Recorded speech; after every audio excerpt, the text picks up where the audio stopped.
오늘 우리는 참으로 행복한 시간을 보내고 있다라고 할 수 있겠습니다.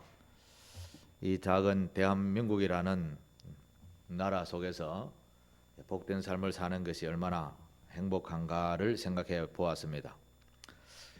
이 대한민국 역사상 지금 우리가 살아가고 있는 이 때가 5천년 역사 속에서 가장 부하게 사는 때, 행복하게 사는 때라고 할 수 있습니다. 그래서 우리는 가만히 생각해서 이거 참 너무나 감사한 일이다라고 생각하면서 정말 감사를 하며 살아야 합니다. 이 옛날에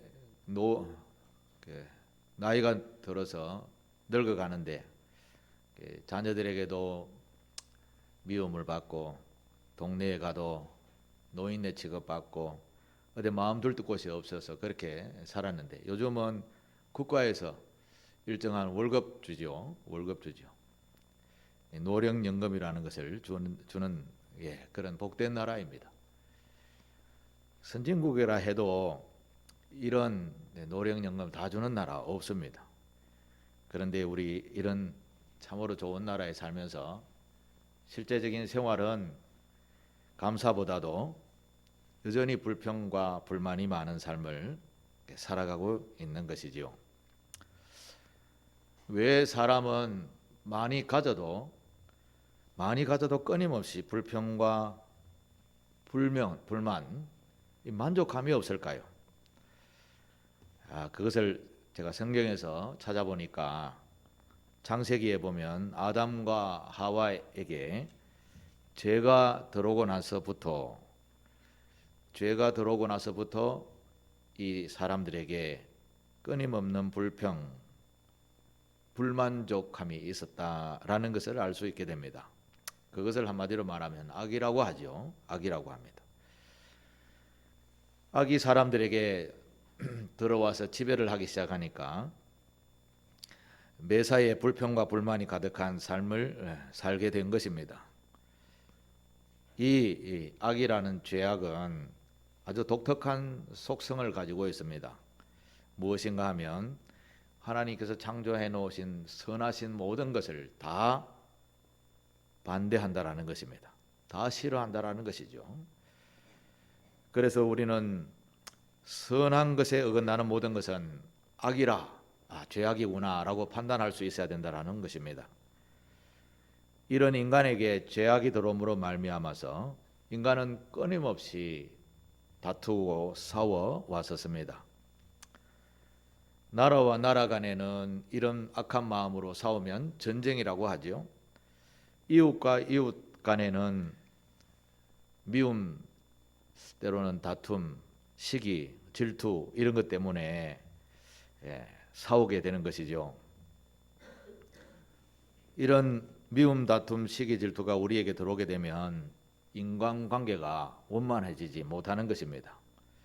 이것으로 인해서 우리는 늘 경쟁하고 다투고 네가 옳니 내가 옳니 하며 상대방보다 내가 더 나아야 된다라는 원리를 가지고 살아가다 보니 끊임없이 다투는 삶을 살게 되는 것입니다. 우리나라 예전의 역사를 되돌아봐도 그렇습니다. 얼마나 상대방을 짓밟고 일어서려 했는지를 우리가 짧은 역사 속에서도 찾아볼 수 있지요. 지금 이 시대에도 시민들 간에 얼마나 심한 갈등이 계속되고 있는지요. 가만히 생각해 보면 이 인간 본성에 참 악한 것들이 많이 담겨져 있구나라는 것을 알 수 있게 합니다. 성경은 근본적으로 이런 말씀을 합니다. 욥기서에 보면 11장 14절 보면 네 손에 죄악이 있거든 멀리 버리라. 하나님의 말씀입니다. 우리의 손에 죄악이 있으면 우선적으로 멀리 버려라 라고 합니다. 불의가 네 장막에, 불의가 네 삶에, 불의가 네 집에 있지 못하게 하라. 이게 성경적 원리입니다.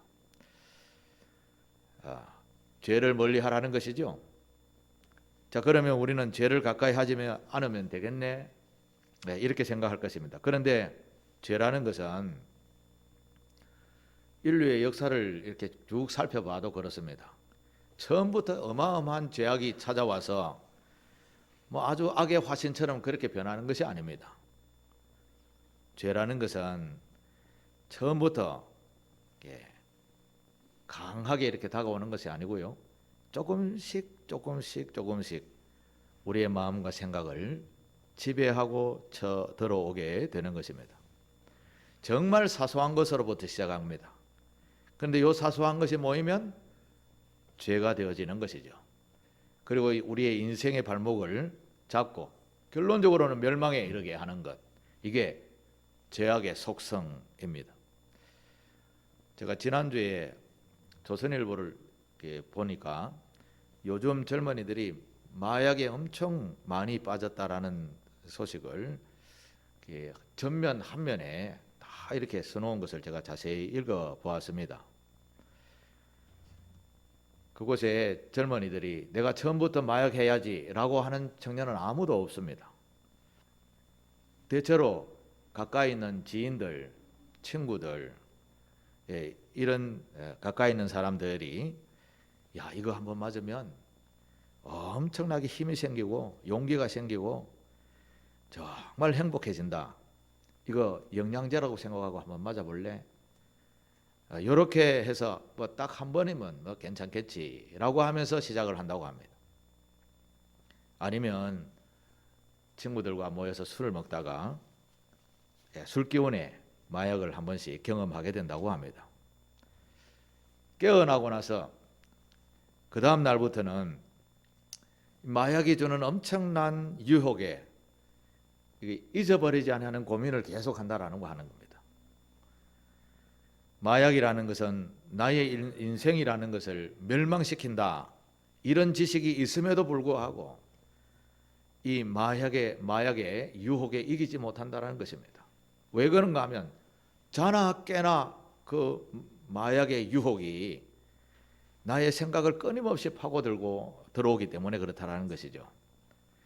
너희 인생에 그게 멸망으로 가는 게 그게 너의 그 선택의 잘못 한 번 잘못이 너의 인생을 망친다 해도 끊임없이 찾아 들어오는 이 쾌락의 유혹은 거부할 수 없다고 그래서 대부분은 중독에 빠진다고 합니다.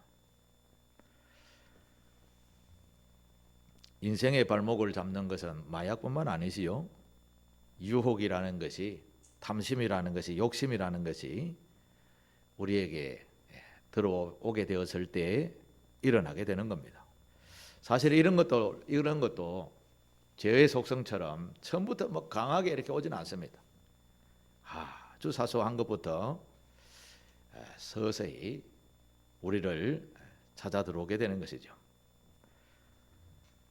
그런데 말입니다. 제가 밥을 한 그릇 사 먹을 돈밖에 없으면 밥 먹고 나서 차 한잔 합시다라는 디저트를 먹을 생각은 하지 않죠. 돈이 밥 한 그릇밖에 없으면. 그러나 밥도 먹고 차도 마실 돈이 있다라고 하면 자연히 아무 생각 없이 차도 다 마시게 되는 것이죠. 우리가 소유가 적을 때에는 두 번째, 세 번째 생각은 하지 않습니다. 근데 소유가 점점 넉넉해지고 평소보다 많아지게 되면 하지 않은 행동들이 하나씩 우리에게 나타나게 되는 겁니다.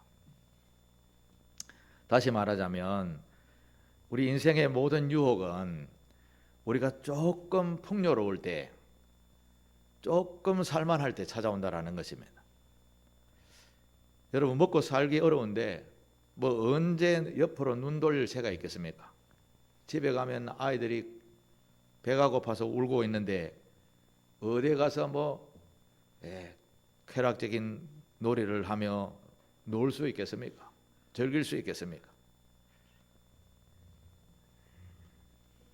그러나 이것이 반대로 조금씩 풍요해지고 부유해지게 되면 우리 엉뚱한 곳에 하나씩 길을 열게 된다라는 것이죠.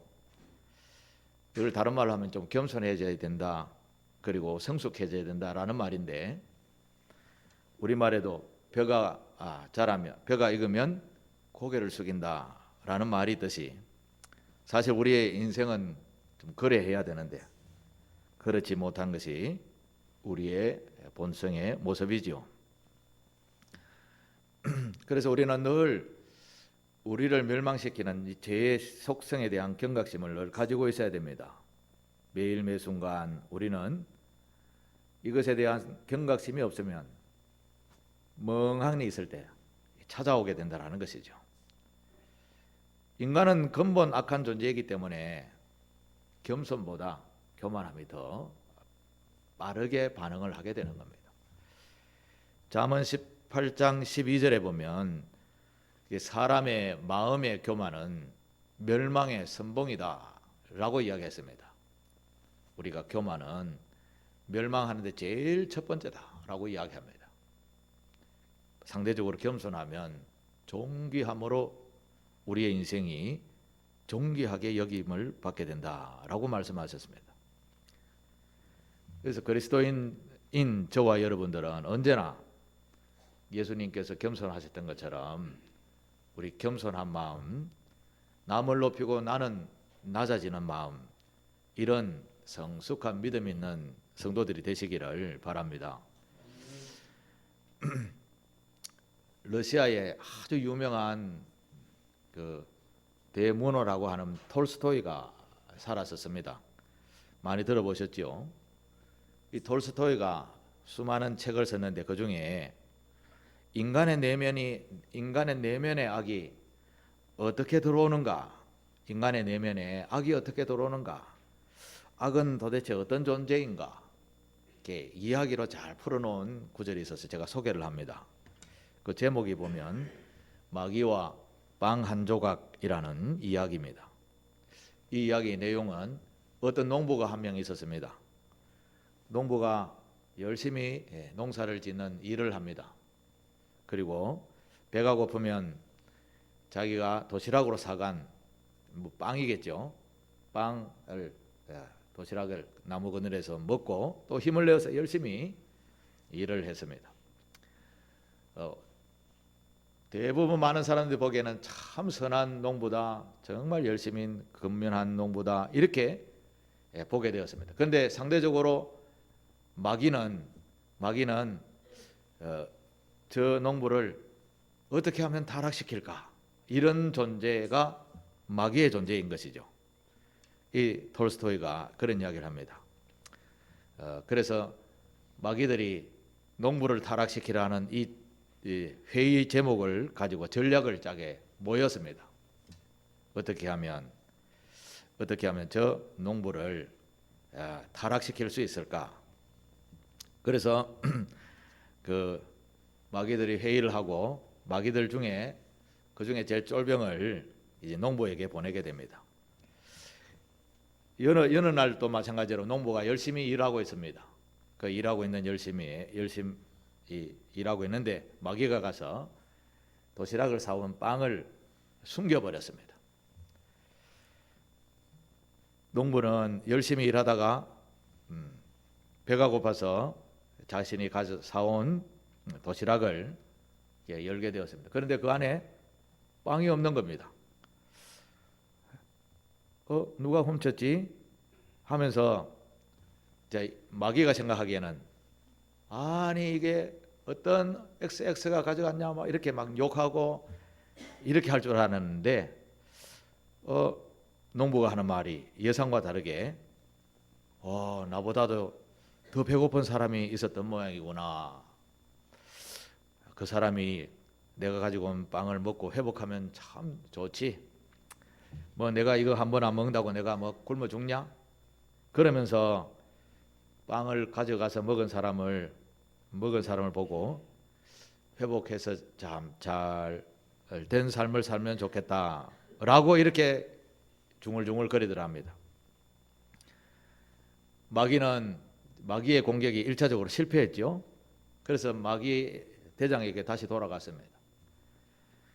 마귀 대장에게 혼이 났습니다. 야, 너는 하는 일이 왜 그 모양이냐? 야, 전략 좀 바꿔봐. 그렇게 꾸지람을 듣고 또 마귀가 나와서 오랫동안 고민을 했습니다. 그런데 마침 좋은 생각이 났습니다. 그래서 농부에게 가서 이제는 어떤 것을 주었는가 하면, 농부가 일하는데 평소에 그 살 한 가마니를 얻는 농사였다 하면 살 한 가마니 반을 수확을 더 주게 된 겁니다. 다시 말해서 수확의 풍성함을 준 거죠. 가물 때나 풍성한 수확을 얻게 하고, 장마가 져도 풍성한 수확을 얻게 하는, 그러니까 농부의 삶이 풍요로워졌겠죠. 농부가 점점 잘 살게 되니까, 이거 어떻게 하지? 어쩔 줄 몰라 하는데 어떤 사람이, 야, 그 남은 곡식으로 술을 빚어서 먹으면 참 좋아. 농부에게 그런 이야기가 들려와서 농부는 이제 술을 빚기 시작했습니다. 술을 빚어서 한 잔 마시다가 나중에는 동네 친구들 다 불러서 한 잔씩 했습니다. 이 술 마시는 것이 일상이 되었습니다. 농부는 힘들 때마다 술 마시기를 시작했습니다. 그렇게 술 마시고 취하니까 나오는 행동이 무엇일까요? 인간 본성에 있는 이제 추악한 모습들이 하나씩 드러나는 것입니다. 마귀들이 다시 회의하는 모였습니다. 어떻게 되었을까요? 박수 치면서 자기의 전략이 성공했다라고 파티를 열게 되었습니다. 마귀 대장이, 야, 무슨 비결이지? 농부를 저렇게 타락시킨 비결. 그렇게 물으니 쫄병마귀가 대답하기를, 제가 농부에게 필요한 것보다 조금 더 주었습니다. 제가 농부가 필요한 것보다 약간 더 풍요롭게 해주었더니 이렇게 타락했어요 라는 것입니다. 이 톨스토이가 적어놓은 이 책의 이야기는 참 깊은 생각을 하게 합니다. 여러분, 무슨 교훈을 주는 내용입니까? 가난하게 살 때와 풍요롭게 살 때가 다르다라는 것이죠. 풍요롭게 살게 되면 우리는 더 행복해야 되는데, 그런데 우리는 참 이상합니다. 풍요로우면 더 풍요로워 행복해야 할 텐데 그렇지 않다라는 것입니다. 사람의 속성을 살펴보게 되면, 사람이 어려우면 어려울수록 더 자신을 살피고 더 열심히 일합니다. 그렇지 않습니까? 어려우면 어려울수록 더 하나님께 의지하면서 하나님께 나와 기도하고 살아가지요. 그런데 반대로 조금 부유해지고 풍요해지기 시작하면 더 하나님 앞에 나와서 기도합니까? 아니면 더 높은 자리를 탐하고 더 애와 마음을 엉뚱한 데 쓰지요. 더 풍요로운 곳에 마음을 쓰는 것입니다. 이게 인간의 속성이 아닙니까? 그런데 이렇게만 해도 괜찮습니다만은 풍요하기 시작하면 악으로 사람의 속성이 넘어간다라는 겁니다. 욕심에는 더 큰 욕심, 지위에는 좀 더 높은 지위. 사람이 많이 가지게 되면요, 평소에 생각하지 않았던 것을 괜히 호기심으로 한 번씩 생각하게 됩니다. 그들도 보지 않았던 것들을 또 하고 싶어서 이상하게 그 관심을 두고 그것으로 점점 쏠려가게 됩니다. 송충이는 솔잎만 먹어야 돼, 이런 생각을 가지고 막 이야기하다가 자기 배가 부르고 풍요로워지게 되면요, 솔잎 넘어 있는 부유함을 쳐다보게 되는 겁니다. 저게 탕자가 아버지 유산만 좀 주면 내가 나가면 세상에 나가면 내가 거부가 되어서 돌아오겠습니다. 풍운의 꿈을 꾸는 것 같은 그런 이상한 논리들이 사람의 속성 속에 담겨지게 된다는 것입니다. 저와 여러분에게도 지금보다도 더 풍요로워지게 되면 여러분은 어떻게 행동할 것이라 생각을 합니까? 내가 하나님께 더 감사하고 이웃을 위해서 내가 더 봉사, 헌신, 충성하고 내가 참 겸손하게 많은 사람들로부터 존경함을 받는 그런 사람이 되어야지, 다 이렇게 생각할 것입니다. 그런데 한번 생각해 보십시오. 여러분의 지난 과거의 삶을 한번 생각해 보십시오. 예를 들어서 10년, 20년 전의 삶과 지금 나의 삶, 지금 나의 삶을 보면서 달라진 게 무엇일까요? 20년 전의 내 살림살이와 지금의 살림살이 한번 비교해 보십시오. 부유한 것이 더 많죠? 우리는 지나치게 많은 것을 가지고 있을 것이라 생각을 합니다. 예수 그리스도를 믿는 성도들은 하나님께서 부요함을 우리에게 주시면 정말 감사하고 겸손히 살아야 합니다. 그리고 나에게 이런 부를 준 것은 하나님께서 선한 일에 쓰임 받고자 나를 불렀구나, 또 나에게 이런 부를 주셨구나 하면서 가난하고 또 소외되고 어려운 이웃들을 향하여서 돕는 삶, 이런 것이 참 그리스도인의 모습인 것이죠. 그런데 지난 역사를 보면 사람들은 다 그렇지 않다라는 것입니다. 오늘 우리가 읽었던 본문의 말씀에 보면 딱 맞는 이야기가 나오는 것이죠. 그 오늘 본문에 나오는 이야기는 잘 아는 이야기지만 잠깐만 소개하겠습니다. 본문에 오늘 우리 읽었던 주인공은 다윗이라는 인물이죠. 이스라엘 역사의 두 번째 왕입니다. 이스라엘 역사에서도 또 성경 속에서도 위대한 왕이라고 불리는 왕이 다윗이죠. 다윗이 왕이 되어 다스릴 때 우리나라처럼 이스라엘 역사 속에 가장 부하고 가장 영토가 넓은 땅을 가진 때가 이스라엘 다윗이 다스릴 때였습니다. 굉장히 넓은 땅과 부함을 가지고 있었습니다. 이건 다 하나님으로부터 주어진 복 때문이시죠. 하나님께서 다윗에게 얼마나 마음이 설렸는지 기뻐했는지 그에게 엄청난 복을 허락해 주셨습니다. 사도행전 13장 22절에 보면 그러니까 하나님께서 이새의 아들 다윗을 만나니 내 마음에 맞는 사람이라, 내 뜻을 저 다윗을 통해서 다 이루겠다, 이런 이야기를 하십니다. 이거 엄청난 복이죠. 그래서 그 이스라엘의 역사에 다윗 왕가를 통해서 하나님의 역사를 이루시겠다라고 하시는 겁니다. 어지간한 죄도 묻도 않는다, 그런 정도로 복을 주신 것이죠. 그래서 다윗은 남다른 삶을 사는 것이 아니라 우리와 똑같은 삶을 사는데도 그런 복을 받았습니다. 그런데 우리가 본받을 점이 하나 있습니다. 다윗이 어떻게 살았는가를 보면 우리가 본받을 점을 알겠죠? 이 다윗은 특징이 있습니다. 무슨 일을 만나도 제일 먼저 하나님께서 이런 생각을 가졌습니다. 하나님께서 나를 보고 계실 터인데 하나님 이거 어떡하지요? 하나님을 자기의 인생에 제일 앞장 세워서 묻고 또 그가 하신 말씀이 자기의 마음에 들어오게 될 때 그대로의 삶을 살았습니다.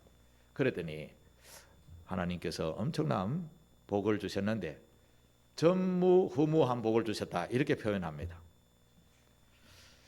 그런데 호사다마라는 말이 있듯이 좋은 일에는 항상 안 좋은 일이 끼어다니죠. 다윗에게 그동안 가진 소망을 다 이루게 되었고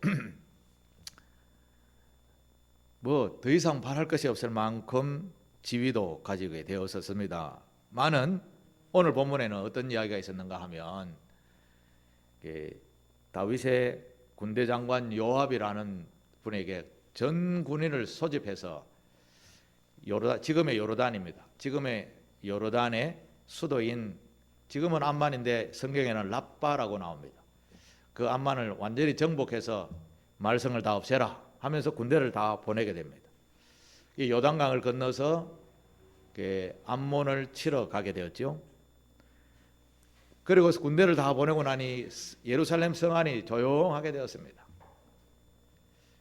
그런 며칠 지난 다윗이 밤에 잠이 오지 않아서 그 왕궁 옥상을 어슬렁 거닐고 있는데 성경에 보니까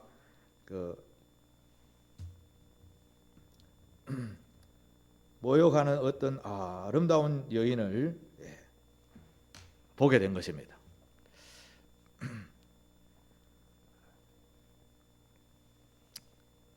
사람이 보는 눈마다 다 다른데 자기 눈에는 엄청나게 아름다운 그런 여인, 멋있는 남자 그런 분들이 있게 됩니다. 그래서 우리 눈에 속담에는 제 눈에 안경이라는 그런 말도 있죠. 아마 다윗도 그런 여인이 자기 눈에 번쩍 띄었던 모양입니다. 그래서 심히 아름다워 보였다라고 성경은 기록하는데 다윗이 그 여인이 자기 눈에 들어와서 그동안 일평생 동안 여호와를 제일 앞장 세웠던 다윗이 무너지게 되는 겁니다. 여기에서 우리에게 중요한 교훈이 있습니다.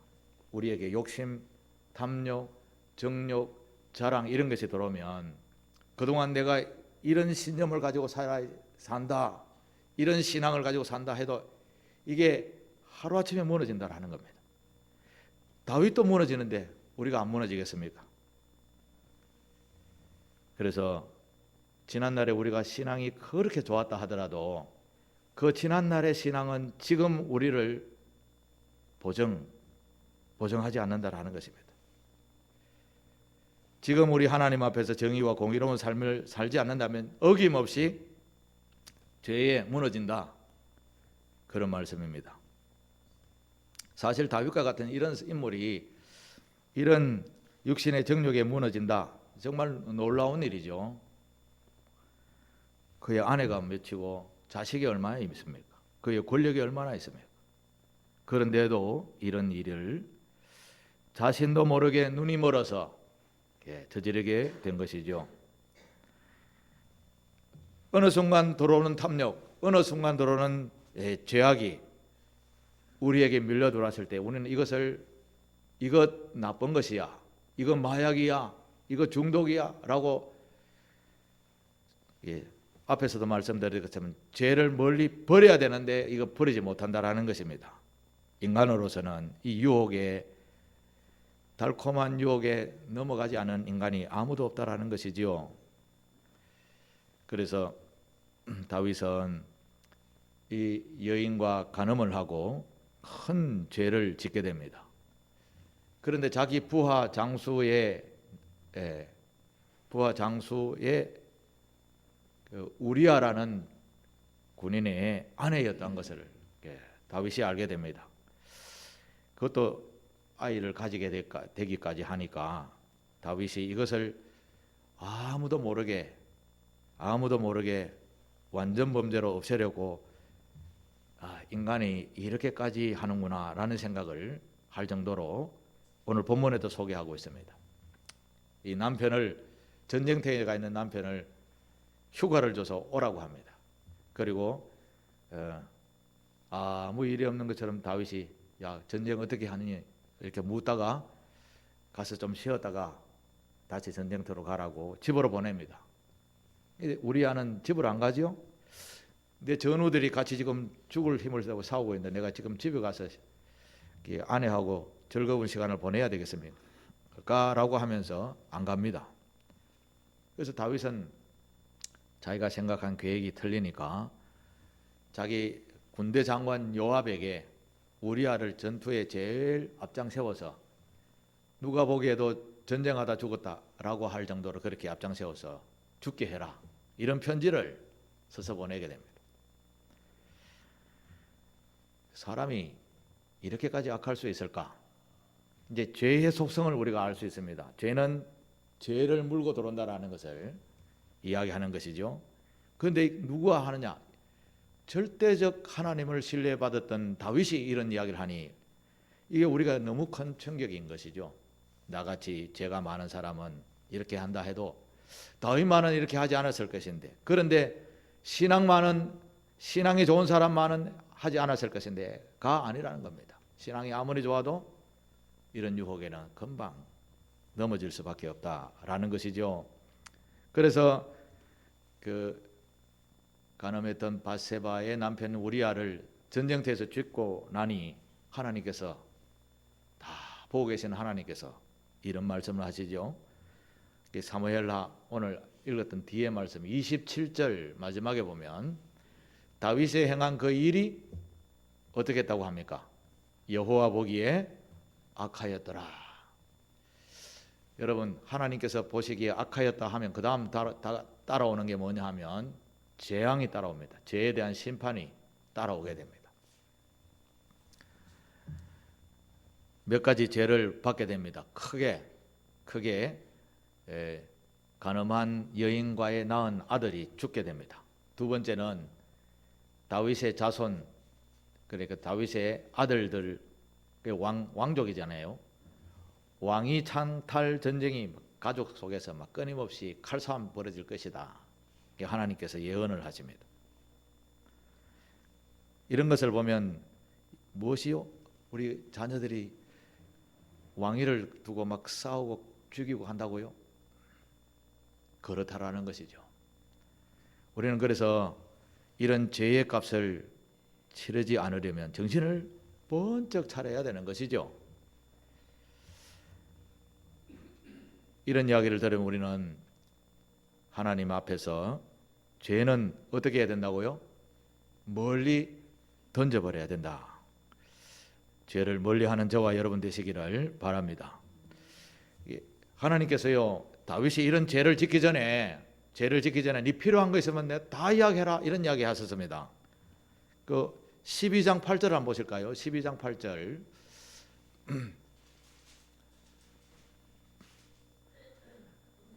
중간쯤에 보면 만일 그것이 부족하였을 것 같으면 내가 네게 이것 저것 더 주었으리라. 이게 무슨 말입니까? 네가 필요한 거 달라 하면 다 줄게. 죄 짓지 마, 이런 이야기죠. 네가 필요한 거 이것저것 다 주었다, 다 주겠다, 하나님께서 말씀하신 것인데, 그런데 이 쾌락이 주는 속성에 홀라당 넘어가 가지고 그야말로 역사에 엄청난 재앙을 초래하게 된 것입니다. 이것은 남의 이야기가 아닙니다.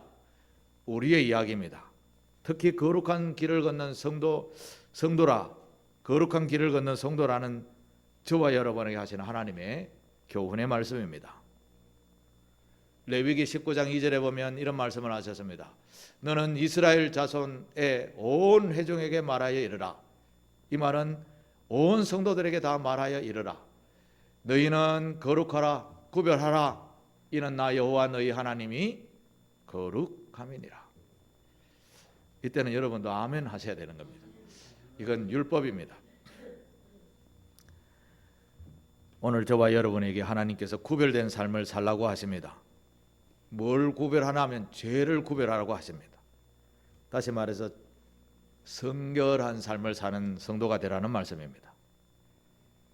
사실 그러나 오늘 우리가 누리는 이 풍요로운 한국 기독교 역사 속에 교회 안에서 또 풍요로움이 많이 일어나게 되었죠. 우리가 누리는 이 풍요로움 때문에 한국 교회와 기독교인들은 세상의 풍조를 점점 닮아가고 있습니다. 그렇지 않습니까? 이 풍요로움은 오히려 천국 비밀을 가진 저와 여러분에게 독이 될 수 있다라는 그런 이야기입니다. 오늘 제목이 뭡니까?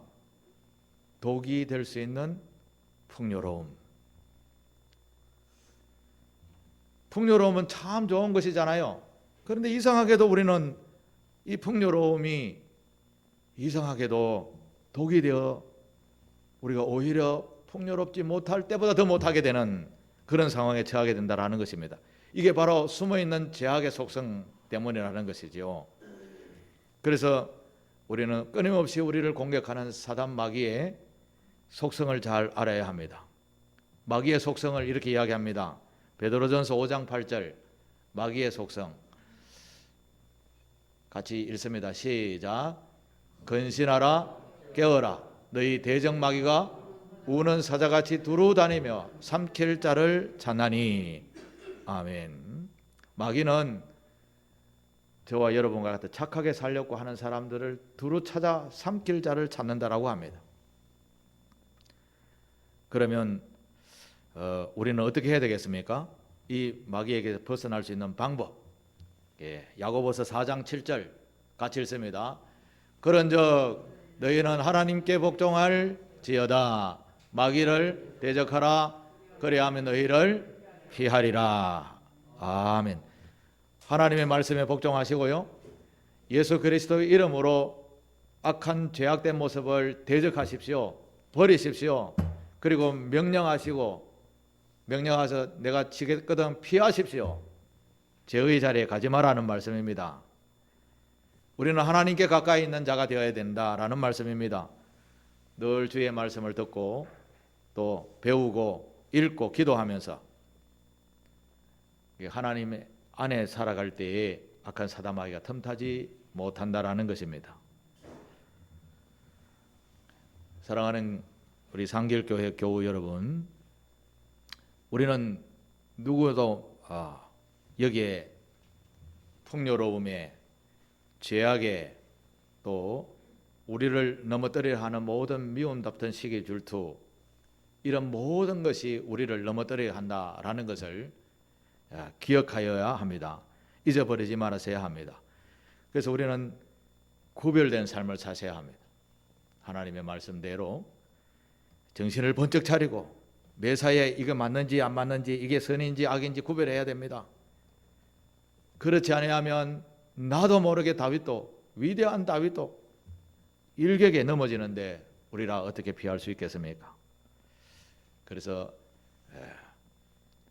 우리의 풍요로움은 오히려 우리에게 독이 될 수 있다라는 이 경각심을 가지시고 매사에 주님 주신 귀한 말씀으로 마음에 깊이 새기고 경건에 경건을 더하는 늘 죄와 선을 구별하여서 선을 선택하며 살아가는 그런 상길교회 성도들이 다 되셔서 진짜 주는 풍요를 제대로 누리는 우리 상길교회 교우들 다 되시기를 축복합니다. 기도하겠습니다. 하나님 아버지 감사합니다. 부족한 저희들에게 세상을 이길 수 있는 힘 또한 우리를 넘어뜨리는 것이 무엇인지에 대한 말씀을 해주셔서 감사합니다. 특히 풍요로움이 우리의 큰 적이 되고 독이 될 수 있다라는 교훈의 말씀을 마음에 새기고 우리 온 교우들 경건에 힘쓰는 교우들 되도록 도우시옵소서. 예수님의 이름으로 기도하옵나이다. 아멘.